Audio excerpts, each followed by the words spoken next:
ये जो सेशन होगा यहाँ पे हम simple harmonic motion of some systems करेंगे, ठीक है। और साथ में सिंपल हार्मोनिक मोशन में देखो मैं बेसिक से नहीं जा रहा, क्योंकि वहां पे वो सारी चीजें कि टाइम पीरियड जो होता है ये आपका 2 पाई बाय ओमेगा होता है, ये सारी चीजों को यहाँ पे कवर नहीं कराएंगे।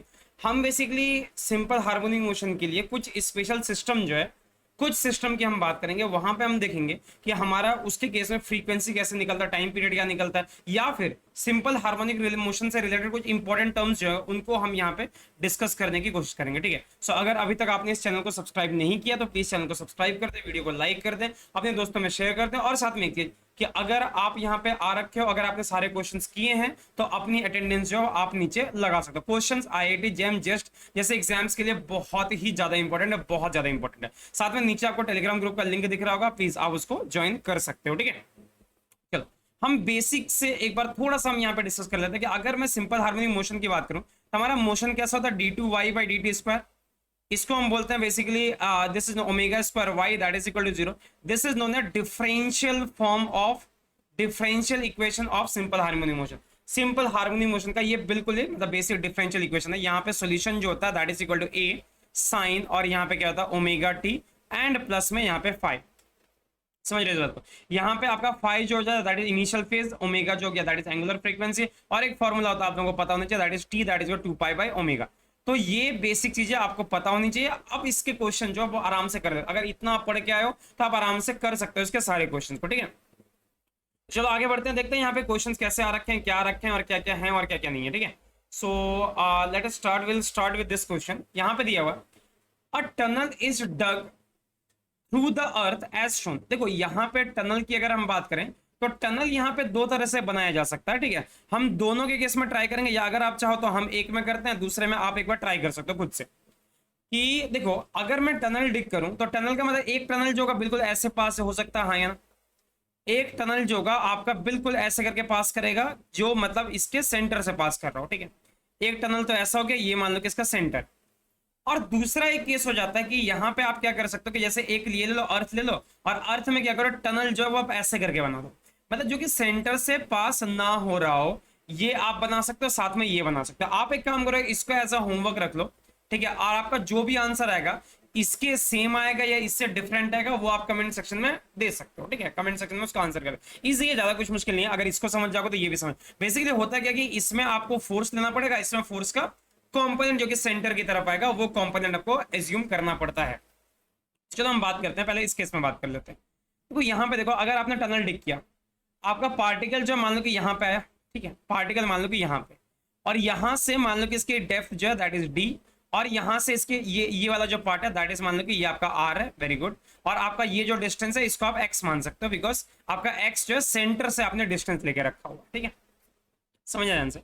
आप एक बात बताओ यार कि आपका acceleration due to gravity at any time, यहाँ पे एट एनी डिस्टेंस किसी भी डेप्थ डी पे क्या होता है दैट इज जी, और यहाँ पे क्या था 1 माइनस, अगर मैं यहाँ पे बात करूं 1 minus D upon R, clear है। अच्छा that is equal to G 1 minus, अब डी का मतलब क्या हो गया, D that is equal to R minus X, R minus X divided by R, yes और नो। इसका मतलब क्या हो गया that is equal to G, और यहाँ पे क्या 1 माइनस आर अपॉन आर, और यहाँ पे क्या हो जाएगा plus X upon R, yes और नो। आपका ये और ये कैंसिल हो गया, तो ये मतलब 1 दे दिया, और ये इसके साथ पूरा कैंसिल हो जाएगा। मतलब आपका जी प्राइम जो है दैट इज इक्वल टू यहाँ पे क्या हो गया जी एक्स अपॉन आर। देखो आप यहाँ पे ये बोल सकते हो क्या, जरा ध्यान से देखो कि आपका जी प्राइम का मतलब क्या हो गया, जी प्राइम दैट इज द मतलब आपका एक्सलेरेशन, ये पार्टिकल यहाँ पे कभी भी होगा, कहीं पे भी होगा, तो बेसिकली किसी भी पॉइंट पे इसका जो एक्सलेरेशन होगा ऐसे होगा, where X is a variable distance. मतलब क्या हो गया आपका यहाँ पे दिख रहा होगा आपको कि एक्सलेरेशन जो क्या that is directly proportional to X, yes और नो। एक्सलेरेशन जो गया ये डिस्प्लेसमेंट के डायरेक्टली प्रोपोर्शनल है। तो अगर कभी भी एक्सलेरेशन ये एक्स के डायरेक्टली प्रोपोर्शनल होता है, इसका मोशन जो हो जाएगा, motion will be simple harmonic. Motion जो हो जाएगा ये आपका सिंपल हार्मोनिक हो जाएगा। अच्छा एक चीज और यहाँ पे समझ लो, पार्टिकल के आने, ये जो पार्टिकल आएगा वो इधर की तरफ आएगा, हाँ या ना। पार्टिकल ऐसे आएगा, मतलब ये इसको ऐसे की तरफ खींच रहा है, पार्टिकल इधर आ रहा है, लेकिन इधर ये रुकेगा थोड़ी, ये तो इधर चला जाएगा। लेकिन जब पार्टिकल इधर जाएगा इसमें फोर्स तो अपोजिट डायरेक्शन लगेगा। मतलब आप देखो यहाँ पे ऐसा नहीं लग रहा कि आपका रीस्टोरिंग फोर्स जो है वो सेंटर की तरफ है और पार्टिकल जो इधर की तरफ आना चाहता है, या पार्टिकल अगर इधर की तरफ आना चाहेगा तो उस केस में भी आपका जो फोर्स लगेगा वो अंदर की तरफ लगेगा, हाँ या ना। अगर अंदर की तरफ लग गया तो इसका मतलब क्या हो गया कि आपका यहाँ पे मतलब आप अगर ऐसे करो m इंटू जी, मतलब total force that is equal to negative of g, और यहाँ पे x हो गया डिवाइडेड बाय r हो गया, और ये आपका एक्सेलरेशन है। इसका मतलब क्या हो गया m d2x upon dt square, और प्लस क्या हो गया g, मतलब यहाँ पे भी आपका ये इसको m से मल्टीप्लाई कर दो, इंटू प्लस क्या हो गया m g x divided by r that must be equal to 0। ये जो हो गया ये आपका 0 हो गया, यस और नो, ये बात सारे लोगों को समझ आ गई। अच्छा, अगर ये ऐसा है तो इसका मतलब क्या हो गया यार कि देखो m से m तो कैंसिल हो जाएगा। आप यहाँ पे लिख सकते हो कि आप इसका आपकी इक्वेशन क्या बन जाएगा, d2x by dt square, d2x upon dt square, और प्लस आपका हो गया omega square times x that is equal to 0। यहां से अगर मैं ओमेगा स्क्वायर की वैल्यू फाइंड करूं, so omega square that is coming out to be g by r, मतलब ओमेगा क्या हो गया that is equal to under root of g by r। अगर ये आपका ओमेगा आ गया मतलब टाइम पीरियड क्या हो जाएगा, that is equal to 2 pi by omega. इसका मतलब क्या हो गया आपका 2 पाई, और ओमेगा का मतलब हो गया आपका r by G, that's all. ये आपका हो गया this is the time period for this case. इस केस में आपका जो टाइम पीरियड बनेगा दैट विल बी दिस। ये आपका आंसर जो है वो हो जाएगा। ठीक है, थोड़ा आगे बढ़ते हैं यहाँ से। हाँ, यहाँ पे क्वेश्चन है the angle made by string of simple pendulum with vertical depends upon as theta that is equal to, आपका गिवन है यहाँ पे theta that is equal to pi upon 90, और यहाँ पे क्या साइन पाई टी। ये आपका हो गया। देखो मैंने आपको समझाया था कि एसएचएम अगर हो तो वहां पे दो इक्वेशन बराबर फॉलो होती है, एक होता है X that is equal to A, और यहाँ पे आपका हो जाएगा साइन ओमेगा टी, और दूसरा आपका equation that is theta that is theta theta, और यहाँ पे हो जाता है साइन ओमेगा टी। दोनों एक जैसा ही है, दोनों जो एक जैसा ही है। बोलो कि सर कैसे? तो यार एक्स की इक्वेशन तो आप सभी लोगों ने फाइंड कर रखी थी, d2x by dt square plus omega square X that is equal to 0। तो यार एक बात बताओ, ये पेंडुलम है, अगर ये यहाँ पे पहुंच गया, इसका यहाँ पे क्या हो गया that is this angle is theta, displacement मान लो कि इसका एक्स है, तो यार यहाँ पे आप नहीं बता सकते X that is equal to, यहाँ पे अगर मैं थीटा की बात करूँ that is equal to X by L, ये इसकी लेंथ है। तो यहाँ से जरा बताओ कि आपका ऐसे हो नहीं हो सकता क्या? अगर ये आपका हो गया तो एक्स इक्वल टू क्या हो गया एल टाइम्स थीटा, वैल्यू यहाँ पे पुट कर दो, क्या हो जाएगा d2 L times theta divided by dt square plus omega square, और यहाँ पे क्या L times theta that is equal to 0, L L दोनों से कैंसिल हो जाएगा, क्या बन जाएगा d2 theta by dt square, और प्लस क्या हो गया आपका omega square theta equal to 0। इसका मतलब क्या हो गया आपका theta that is equal to theta, और यहाँ पे क्या साइन ओमेगा टी या कोसाइन ओमेगा टी, बात तो बराबर है, एक ही तरह की बात होगी, सेम है आपका। तो देखो यहाँ से देखो आपका क्या दिया हुआ इक्वेशन, क्या दिया theta that is equal this. अब यार यहाँ से होता theta that is equal to theta, और यहाँ पे क्या साइन ओमेगा टी, इसका मतलब क्या हो गया ओमेगा, इसकी वैल्यू कितनी आ रही है पाई। देखो आपने ओमेगा पाई निकाला, तो यार बता दो टाइम पीरियड क्या हो जाएगा, time period that is 2 pi by omega, yes और नो। तो आपका यहाँ पे क्या 2 पाई अपॉन पाई, यार देखो यहाँ पे टाइम जो आपका आ रहा है, टाइम पीरियड जो आ रहा है 2 सेकंड का आ रहा है। यार देखो अगर टाइम पीरियड 2 सेकंड होगा, अब देखो दोनों में तो ओमेगा सेम है ना, इसमें भी ओमेगा वही है, इसमें भी ओमेगा वही, तो अगर टाइम पीरियड इतना आ गया तो सिंपल पेंडुलम के लिए टाइम पीरियड का फॉर्मूला क्या होता है 2 pi under root of L by G, 2 that is 2 into pi, pi आपका हो गया under root of L, L की अगर बात करें तो एल को एल हमें फाइंड करना, जी की वैल्यू 10 मान लो, तो आपका यहाँ से क्या हो जाएगा ये और ये कैंसिल हो जाएगा। If you talk about L तो आपका एल कितना हो जाएगा, मतलब ये 1 बाई पाई, ठीक है, into under root of 10 that is simply equal to under root of L. तो यार एक काम करो ना, स्क्वायर कर दो ना, यहाँ पे स्क्वायर कर दो क्या हो जाएगा 10 divided by pi square that is equal to L. यार आपको पता है कि पाई स्क्वायर जो होता है इसकी वैल्यू अप्रोक्सीमेटली 1 के बराबर होती है, पाई स्क्वायर की अप्रोक्सीमेट वैल्यू 1 के बराबर, सॉरी 10 के बराबर, नॉट 1। तो इसका मतलब क्या गया एल की वैल्यू 1 मीटर आ जाएगी, L that is equal to 1 metre, that's all. L आपका हो जाएगा दैट इज 1 मीटर। क्लियर है? बस यही तो करना ही था आपको। अगले क्वेश्चन की तरफ बढ़ते हैं। एक क्वेश्चन और है जो कि बहुत ज्यादा इंपॉर्टेंट है, जरा उसको ढूंढ के निकालते हैं, कहाँ गया उसे ढूंढो।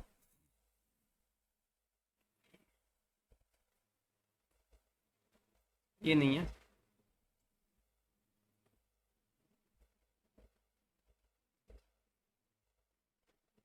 हाँ ये वाला क्वेश्चन देखो ध्यान से, यहाँ पे पूछा गया phase space diagram of a simple harmonic motion. देखो अगर आपसे कभी भी फेज स्पेस बोले, फेज स्पेस का मतलब होता है मोमेंटम वर्सेस एक्स का ग्राफ, याद रखना इसको, मोमेंटम वर्सेस एक्स का जो ग्राफ होता है इसको हम बोलते हैं फेज स्पेस डायग्राम। ठीक है, देखो अब जरा ध्यान से, आपको क्या पता होता है कि डिस्प्लेसमेंट का फॉर्मूला क्या होता है ए साइन ओमेगा टी। अगर ये होगा तो जरा बता दो यहाँ से, आपका X upon A that will equal to क्या हो जाएगा sine omega T. Very good, आपको ये याद है। अगर मैं मोमेंटम की बात करूं, momentum equal to mass into velocity, तो भैया मास वेलोसिटी का मतलब क्या है dx बाई dt। इसका मतलब इसको अगर आप डिफरेंशिएट करो क्या बचेगा m इंटू ए, यहाँ पे a जो है एम्पलीट्यूड है, याद रखना M A omega and then cos omega T. यार यहां से एक बात बताओ, आप कॉस ओमेगा टी को क्या लिख सकते हो, that is equal to P divide by M A हो जाएगा, हाँ या ना, M A omega, yes sir. Cos omega T आ चुका, साइन ओमेगा टी आ चुका, स्क्वायर करके ऐड करो, क्या हो जाएगा, X square upon A square plus P square upon M square A square omega square, that must be equal to 0, sorry that must be equal to 1, sine square theta plus cos square theta, that is equal to 1। यार इससे क्या clear हो रहा है जरा बताओ, ध्यान से देखो यहाँ पे, अगर आप ठीक से देखोगे ये आपका इस फॉर्म में नहीं है क्या, X square by A square plus Y square by B square, that is 1। Equation किसकी है, इलिप्स की नहीं है। तो आप अगर x और p के बीच में डायग्राम बनाओगे, अगर x इधर है और p इधर है, तो अगर आप इसका कर्व ड्रॉ करोगे, it will be a kind of elliptical ना, ये इलिप्टिकल ऑर्बिट बन जाएगा, मतलब इलिप्स का बन जाएगा डायग्राम। इसका मतलब आंसर जो हो जाएगा दैट विल बी इलिप्स, ये आपका इलिप्स रहेगा। इज दैट ओके, ये आपको समझ आ गया, बहुत बढ़िया। चलो एक और क्वेश्चन करके देखते हैं, यहाँ पे बड़ा अच्छा सा क्वेश्चन है। One end of a long metallic wire of length l, एक मेटालिक वायर है, उसकी लेंथ जो है that is given as l, ये लेंथ आपकी l गिवन है, इस टाइड टू द सीलिंग, इसको आपने क्या किया, सीलिंग पे बांध दिया, अपने छत पे आपने इसको लटका दिया। The other end is tied to a massless spring, यहाँ पे क्या किया आपने, स्प्रिंग लगा दिया, बहुत बढ़िया। आपने यहाँ पे क्या किया, एक स्प्रिंग लगा दिया, यस सर नो, हाँ या ना। तो अब आपका दिया हुआ कि the area process spring constant इसका के हो गया, तो mass of M hangs vertically, आपका एक मास जो है एम यहाँ पे वर्टिकली यहाँ पे लटका हुआ ये, ठीक है। तो अब आपसे पूछा जा रहा है mass of m vertically from the free end or the spring, the area of cross section in the young modulus, यहाँ पे इसका area of cross section आपका a given है, young modulus जो that is given as y। if the mass is slightly pulled down, अगर आप क्या करो, मास को अगर थोड़ा सा आप नीचे पुल डाउन कर दो, मास को क्या करो, अगर थोड़ा सा यहाँ पे नीचे ऐसे खींच दो, उसके बाद आप उसको छोड़ दो, करके आपने खींच दिया, तो आपसे पूछ रहा है कि it will oscillate with a time period is, ये जो आपका ऑसिलेट करेगा, उस ऑसिलेशन का टाइम पीरियड जो होगा वो आपका क्या हो जाएगा, ठीक है। बात समझ आ गई सर। अच्छा देखो ध्यान से देखो, आपको ऐसा नहीं था कि यहाँ पे इसके पास अगर यंग मॉडुलस है, इसका मतलब it has some elastic properties, इस रॉड के पास कुछ इलास्टिक प्रॉपर्टीज हैं, बिल्कुल होने चाहिए, बिल्कुल होंगे इलास्टिक प्रॉपर्टीज, इलास्टिक प्रॉपर्टी होंगे तभी तो जब आप इसको इलोंगेट करोगे तो ये वापस अपनी पोजीशन को गेन करना चाहेगा। तो जरा बताओ यार, आप सारे लोगों ने पढ़ रखा है स्ट्रेस अपॉन स्ट्रेन, स्ट्रेस क्या होता है, that is force upon area, that is divided by stress, stress का मतलब हो गया इसकी लेंथ में चेंज, लेंथ में चेंज को हम डेल्टा एक्स मान लें, that is equal to stress upon stress, that is equal to Young modulus, है ना। ओ सॉरी, स्ट्रेन का मतलब हो गया change in length divided by original length, तो ये आपका ओरिजिनल लेंथ जो है वो एल मान लो, ये आपका हो गया young modulus. Is that clear? अगर ये बात आप लोगों को समझ आ गई तो जरा बताओ बहुत आराम से, stress upon strain that is equal to this, yes very good, ये आपका ठीक है। इसका मतलब क्या हो गया जरा बताओ, आप यहां से अगर एफ निकालोगे तो क्या हो जाएगा, Y delta X divide by L और इंटू क्या हो जाएगा एरिया, यस सर नो। और यार आप एक बात बताओ, आपने ये पढ़ रखा force that is equal to K into X negative of K into X, अगर आप स्प्रिंग को इलोंगेट करना चाहिए, अपने वापस पोजीशन को गेन करना चाहेगा, यहाँ पे इसको के प्राइम कर देते हैं, क्योंकि यहाँ पे स्प्रिंग जो है आपका, ये तो हमने ये इसकी रॉड की बात की थी, और स्प्रिंग के लिए स्प्रिंग कांस्टेंट ऑलरेडी के गिवन है, इसका मतलब क्या हो गया, ये जो आपका ना ये जो रॉड है ना, इसका स्प्रिंग कांस्टेंट के प्राइम है, and this K prime is actually given by Y A divide by L, ये आपका के प्राइम हो गया। अब देखो ध्यान से, अब दूसरी चीज, अगर दो स्प्रिंग आपके अगर सीरीज में लटके हो ऐसे, एक इसमें मतलब क्या हो गया कि आपका ये जो रॉड है ये भी स्प्रिंग की तरह बिहेव कर रहा है, तो अगर जरा बताओ कि अगर इसका स्प्रिंग कांस्टेंट K1 है और इसका स्प्रिंग कांस्टेंट K2 है, दो स्प्रिंग अगर एक दूसरे के साथ सीरीज में कनेक्टेड हैं, तो इसका मतलब आपका K इक्विवेलेंट क्या होता है, आपको पता होगा फॉर्मूला क्या होता है, 1 by K equivalent that is equal to 1 by K1 plus 1 by K2, या फिर सीधा आप समझ लो यहाँ पे K equivalent that is equal to K1 K2 divide by क्या हो गया K1 प्लस K2, पहले का जो spring constant that is K, अगर मैं दूसरे वाले की बात करूं that is equal to Y A by L, very good, Y A upon L, यहाँ पे नीचे क्या हो जाएगा K प्लस क्या हो जाएगा वाई ए अपॉन एल, ये सर नो। इसको जरा सॉल्व कर लेते हैं, के Y A upon L into यहाँ पे क्या हो गया L divide by K L plus क्या हो गया यहाँ पे वाई इंटू ए हो गया, हाँ या ना। यहाँ से ये और ये कैंसिल हो गया, तो आपका के इक्विवेलेंट जो आ गया, इन दोनों का मिला के जो आपका के इक्विवेलेंट आ रहा है that is equal to Y A K याक divide by K L plus क्या हो गया वाई टाइम से, डन, ये आपका के इक्विवेलेंट आ गया। क्या पूछा आपसे, it is the time period, yes. So time period क्या होता जा रहा था, time period that is equal to spring K लिए 2 pi under root of M by sorry K by M, K equivalent divide by, बोलोगे sir ये formula कहां से है, अभी इसके बारे में बात कर लेते हैं। सो आपका टी जो हो गया that is equal 2 pi under root of K equivalent, K equivalent का मतलब क्या हो गया वाई ए के डिवाइड बाय क्या हो गया यहाँ पे के एल और प्लस आपका हो गया वाई ए, तो ये आपका हो गया टाइम पीरियड, ऑप्शन मैच करना, वाई के ए हाँ with time period. I hope this is okay. Y K A K equivalent divided by time period that is Y A K divided by equivalent. हाँ गलत किया गया मैंने कुछ।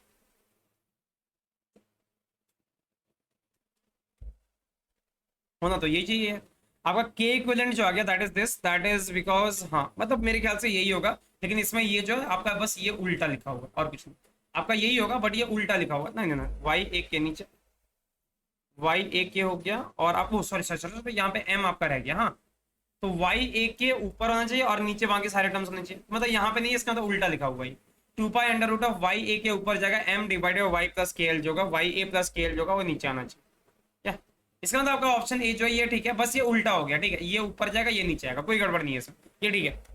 हाँ जी ये बिल्कुल सही है, इसमें कोई दिक्कत नहीं है। या so that will be the right answer. अब बात होगी कि सर ये कहाँ से आ रहा है, ये कहाँ से है, और स्प्रिंग को अगर मैं सीरीज पैरेलल में कनेक्ट करूँ तो ये चीज कहाँ से आ रही है। देखो ध्यान से, आपका अगर स्प्रिंग है, मान लो कि आपका एक स्प्रिंग है, उसको क्या किया आपने, हल्का सा इलोंगेट किया, इलोंगेट करके यहां तक पहुंचा है। मान लो कि आप क्या करो एक्स डिस्टेंस तक आपने इसको इलोंगेट करा है। स्प्रिंग की टेंडेंसी क्या होगी, इधर की तरफ आने की। इसका मतलब क्या होगा, इस पे फोर्स आपने बाहर से लगाया, M D two X by D T square that is equal to ये क्या हो जाएगा minus of K times X, क्योंकि इसमें रिस्टोरिंग फोर्स अंदर की तरफ काम करेगा। मतलब क्या हो गया M D two X by D T square plus क्या हो गया K X that is simply equal to 0। तो यहां से क्या हो गया D two X by D T square plus क्या हो गया K upon M times X that is equal to 0। इसका मतलब क्या हो गया, जरा देखो ध्यान से कि आपका टाइम मतलब ओमेगा, इसको आप ऐसे लिख सकते हो ना D two X by D T square और प्लस आपका हो गया omega square X that is equal to 0। सबका ओमेगा क्या गया that is under root of K by M. अगर ये आपका आ गया तो टाइम पीरियड क्या हो जाएगा that is 2 pi by omega, yes और नो। मतलब क्या हो गया 2 pi divided by omega. Omega का मतलब क्या हो गया under root of M by K. हाँ मतलब यहाँ पे गड़बड़ यहीं पे हुई, मैंने के बाई एम ले लिया, it should be M by K, sorry M by K equivalent, sorry sorry sorry. तो इसीलिए ये वाला आपका उल्टा हो जाएगा। सो आपका टाइम पीरियड जो हो जाएगा that is equal to 2 pi under root of, यहाँ पे बोले तो क्या हो जाएगा K L plus Y A times M divide by Y A K. चलो सही है, इसका डेरिवेशन कर लिया तो ये वाला क्लियर भी होगा कि आपका ये जो होगा इसका आंसर हो जाएगा। ठीक है बात तो ये होगी, चलो ये तो आप लोगों को समझ आ गया।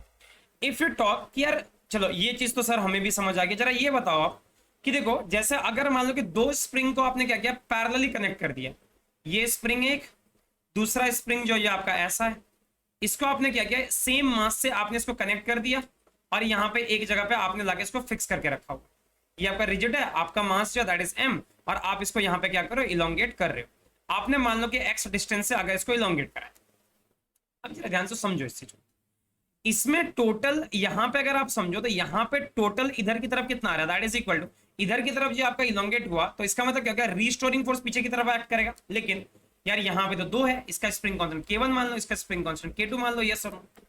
अगर K1 K2 तो जरा सोच के देखो यार, इस K1 में डिस्प्लेसमेंट कितना है दैट इज x, इस K2 में भी बराबर डिस्प्लेसमेंट रहा है x। इसका मतलब क्या होगा K1 plus K2 times x negative sign के साथ, and that is net force. और नेट फोर्स का मतलब क्या गया माइनस के इक्विवेलेंट टाइम्स एक्स, हाँ ना, क्योंकि इसका इलोंगेशन तो आपका एक्स ही है, तो माइनस क्या हो जाएगा K1 प्लस K2 टाइम्स आपका हो गया यहाँ पे x। तो x और x का आपका कैंसिल हो गया, के इक्विवेलेंट क्या बन गया that is K1 plus K2। मतलब दो स्प्रिंग को अगर आप पैरेलली कनेक्ट करते हो या तीन को करते हो, मतलब सिंपली क्या हो जाएगा के इक्विवेलेंट जो आ जाएगा इनका सम हो जाएगा, दैट्स ऑल।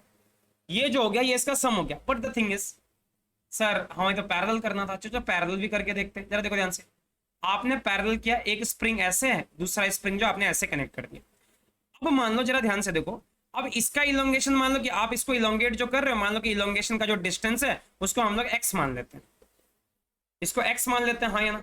अगर ये इलोंगेशन x है तो यार दोनों में इलोंगेशन बराबर थोड़ी हो, क्योंकि इसका स्प्रिंग कांस्टेंट K1 होगा, इसका स्प्रिंग कांस्टेंट K2 होगा। एक K1 इसको बहुत जोर से खींच रहा हूं तो ऐसा करके खींच रहा, और K2 जो क्या मान लो कि थोड़ा धीरे खींच सकता। अगर मेरा K1 और K2 में मैं ऐसा होगा K1 ज्यादा K2 की वैल्यू कम है, तो मान लेते कि इसका इलोंगेशन जो x1 है, इसका इलोंगेशन जो दैट इज x2। तो आप सारे लोगों को पता होगा, क्या पता होगा कि x1 plus x2 that must be equal to x। इसका इलोंगेशन प्लस इसका elongation that is total elongation. अब x क्या हो जाएगा जरा बता दो। f का मतलब x का मतलब क्या गया minus f divide by K1 plus क्या हो गया minus f divide by K2, and that is minus f divide by K, हाँ ना, K इक्विवेलेंट। यार देखो फोर्स तो बराबर ही लग रहा है, फोर्स तो लगाने वाला ऑब्जेक्ट यही है, इसकी बात करो चाहे इसकी बात करो, दोनों में फोर्स तो सेम ही लग रहा है। ये और नेगेटिव साइन कैंसिल हो गया। इसका मतलब क्या हो गया 1 by K equivalent that is equal to 1 by K1 plus क्या हो गया आपका 1 बाय K2 दैट्स ऑल। इसी चीज को हमने यहाँ पे मेंशन करके रखा हुआ था, ये 2 पाई जो भी था यहाँ पे, है ना। तो अगर आपका इक्विवेलेंट होगा, अगर आपको इक्विवेलेंट रहेगा तो वहां पे इक्विवेलेंट के अकॉर्डिंग जो है आप फॉर्मूला लगा दो कि आपका आंसर जो है वो आ जाएगा। बस दैट्स ऑल, यही तो करना ही था। एक और क्वेश्चन देखें क्या। अ बॉडी मूव्स,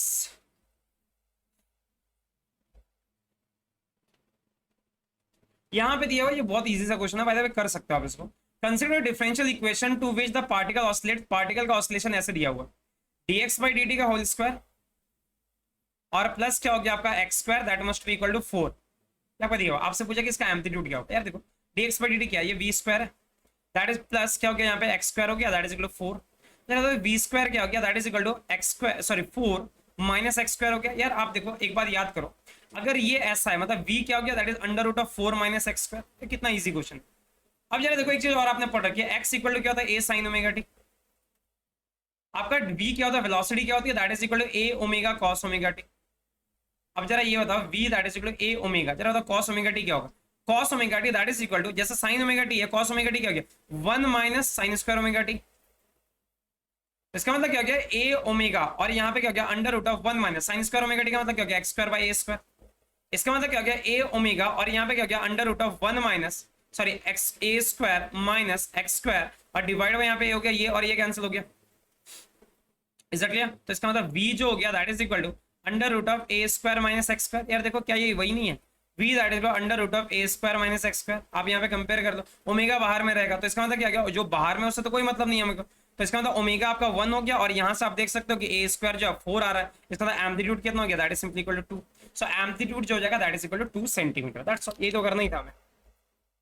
और ऐसा कोई इंपॉर्टेंट क्वेश्चन नहीं है, बाकी क्वेश्चन जो आज शाम को 6 बजे हम अनअकैडमी पर करेंगे, ठीक है, वो उसकी लिंक जो आपको कमेंट सेक्शन में मिल जाएगी, सॉरी ये आपका कम्युनिटी टैब जो है वहां पे आपको मिल जाएगा, ठीक है। बाकी क्वेश्चन को हम वहीं पे करेंगे, ठीक है, रहने देते हैं इनको, ठीक है। तो उन सारे क्वेश्चन को हम वहां पे करेंगे, वो भी फ्री क्लास है तो आप उसको ज्वाइन कर सकते हो, लिंक जो होगा वो आपको डिस्क्रिप्शन बॉक्स में मिल जाएगा, ठीक है। सो मिलते हैं जल्दी, तब तक के लिए टाटा, टेक केयर। और प्लीज अपने मार्क्स जो है, जो मतलब सॉरी जितने भी आपके मार्क्स आ रखे हैं या फिर अगर आपने इस क्लास को अटेंड किया है तो प्लीज अपना नाम जो है वो कमेंट सेक्शन में लिख देना, ठीक है। मिलते हैं जल्दी, तब तक के लिए tata, take care, bye bye.